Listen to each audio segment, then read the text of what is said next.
So if you enjoyed this video and want to see more content like this on the channel, you can show your appreciation by clicking on the PayPal link in the description box, and you can donate any amount that you feel is equivalent to the value of this video. Also, leave us a thumbs up. It helps us get more views. I find it interesting because I know, Roger, you were talking about how Lisa Bloom, her daughter, actually, that she had represented one of the women that was accusing Trump. But it's also interesting to note that apparently Lisa Bloom, Gloria Allred's daughter, who literally looks like a carbon copy of her, it's kind of freaky, she actually has had a history with Harvey Weinstein. She has been giving him legal advice for over a year. And in this matter with Harvey Weinstein and these women, she actually was continuing to legally advise him, and she got in some hot water there because a bunch of the leftist progressives came out and started criticizing her, which then forced Gloria Allred to come out because, she's known as this lady that goes out there and helps these victims of sexual assault. So she realized, okay, I have to come out and speak against what my daughter was doing. But lo and behold, Lisa Bloom, Gloria Allred's daughter, did step down from representing Harvey Weinstein. But I find it a little bit of a conflict that Gloria Allred is also now representing Louise Geis in this Weinstein case as well. I mean, wouldn't you think that that's a conflict of interest, that the fact that Gloria Allred's daughter, Lisa Bloom, was representing Harvey Weinstein for so long and potentially was even having book deals with him and his company, and then now her mom is representing one of his victims? Don't you think that that seems like a conflict, Roger? It does seem rather incestuous at a minimum. First of all, I'm always great to be with the always impeccably dressed Millie Weaver here on the War Room. Yes, what it shows is that this latest attack on the president is part and parcel of the same failed effort we saw last October. Just slightly different players, but the same basic smear. To her credit, Lisa Bloom stepped down as Harvey Weinstein's lawyer as the weight of evidence and the number of women that this pig assaulted got longer and longer, and the stories got uglier and uglier. I'm sorry, but no one in their right mind thinks watching Harvey Weinstein shower is a good time. No one in their right mind wants to give this slob a massage. And the way he forced himself on women, look, this is really a very key point.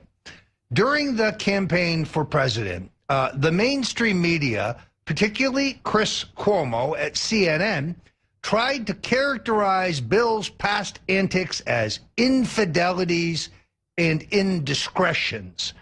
Well, those both imply consensual sex.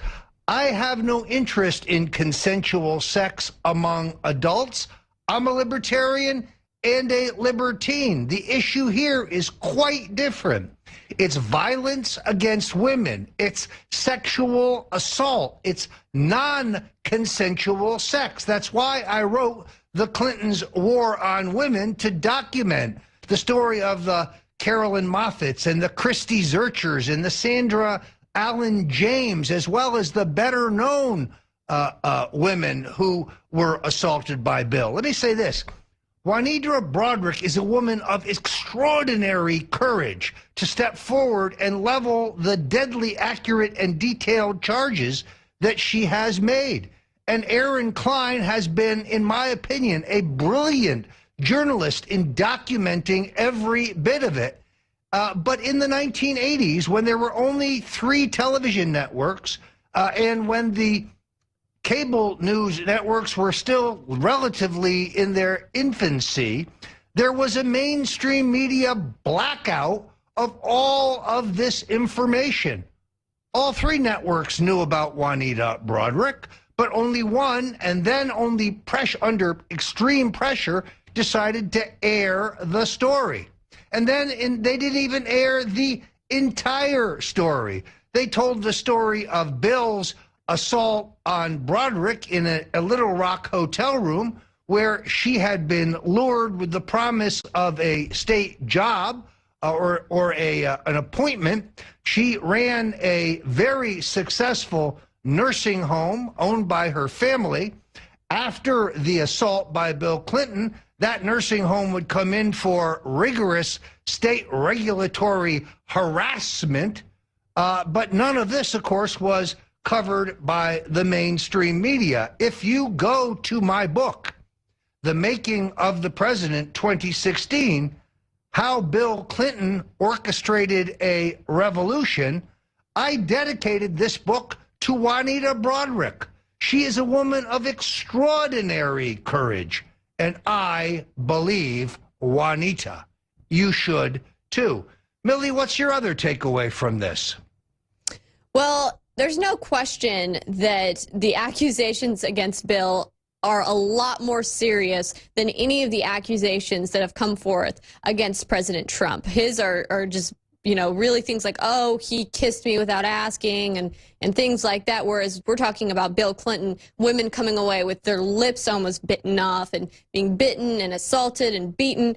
That is very violent. That is gruesome. That is horrible. But also, you have to ask, are these Democrats creative at all? Because what it seems like they're doing to me is that they're simply accusing Trump of what they've been accused of. Hillary Clinton accuses him of sexual misconduct. Why? Because she can have that under the magnifying glass pointed toward her and Bill Clinton. Hillary Clinton has bad relations with Russians, meaning relations that are inappropriate with the Russians, the uranium deals. Yet she points the finger at President Trump for accusing him of having wrongful relations with the Russians. It just seems like she accuses her enemy of what exactly she's doing so that when they point the finger back at her, it looks like a he said, she said. I mean, that's my takeaway on this, Roger.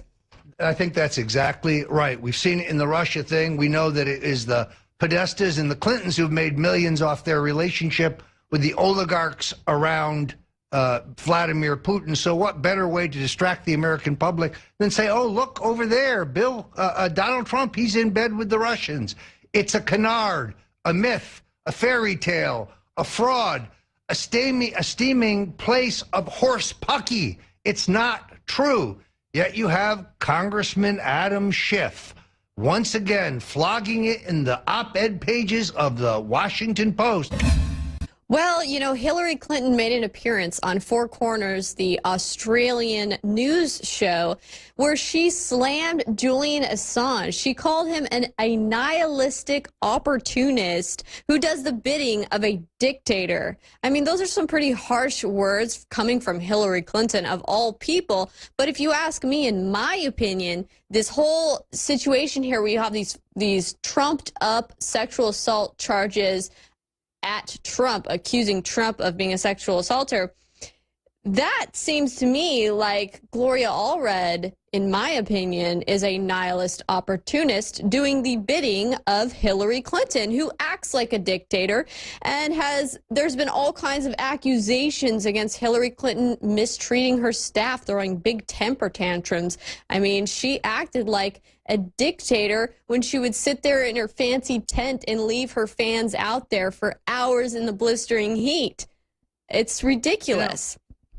The idea that Julian Assange is anything but a journalist is absurd. Does anyone think that he's living it up in this tiny cubicle in the Ecuadorian embassy where he's essentially given away his personal freedom to fight for the truth?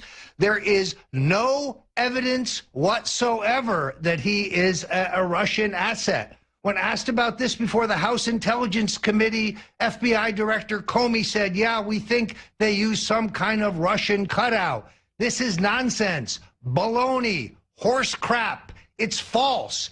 The funny thing about our friends in the intelligence community, they think that if you repeat a lie enough times, it'll somehow become a fact. Julian Assange is not a Russian asset. Julian Assange does not work for a foreign power. And unlike the New York Times and the Washington Post, he has a pristine record for accuracy.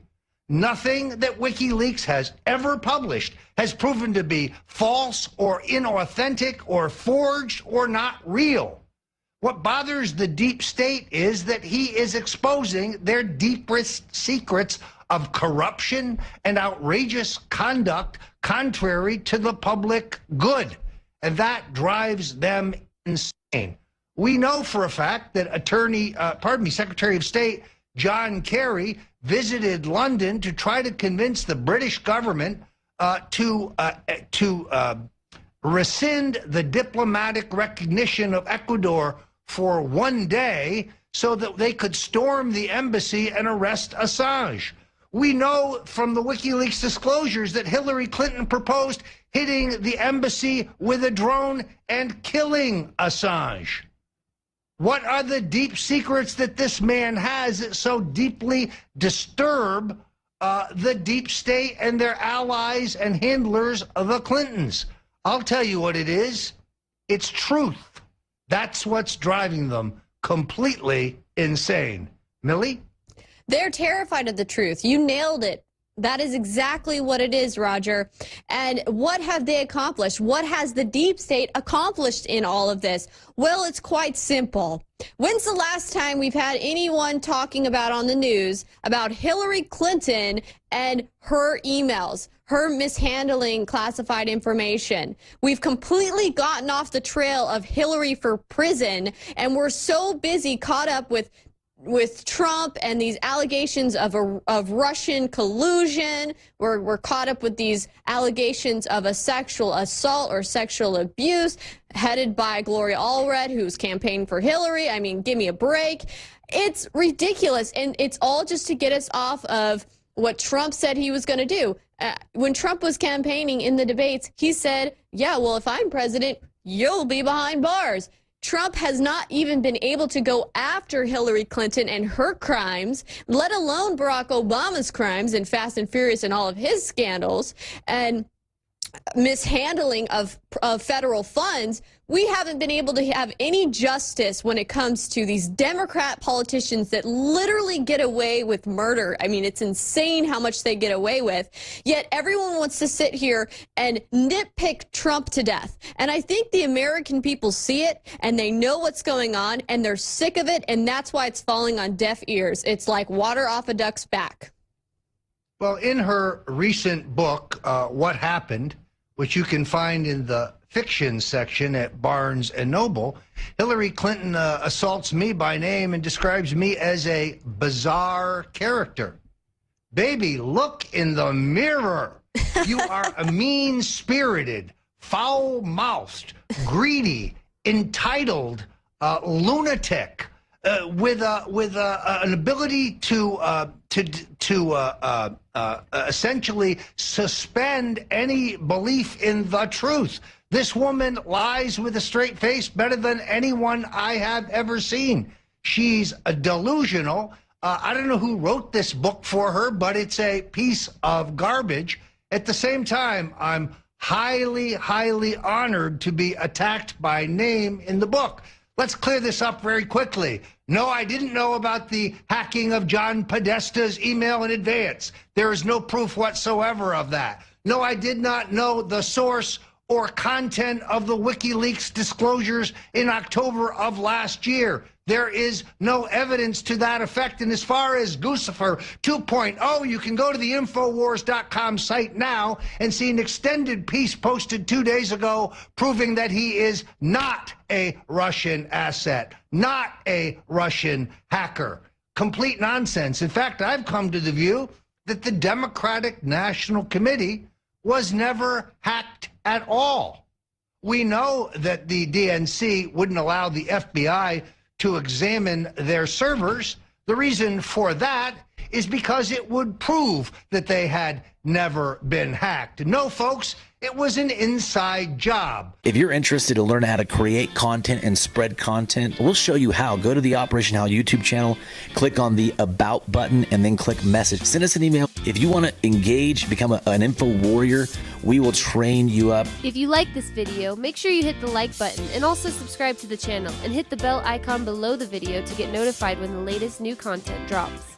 Keep us in your prayers. We get a lot of resistance for putting these videos out, but to Yahweh be the glory.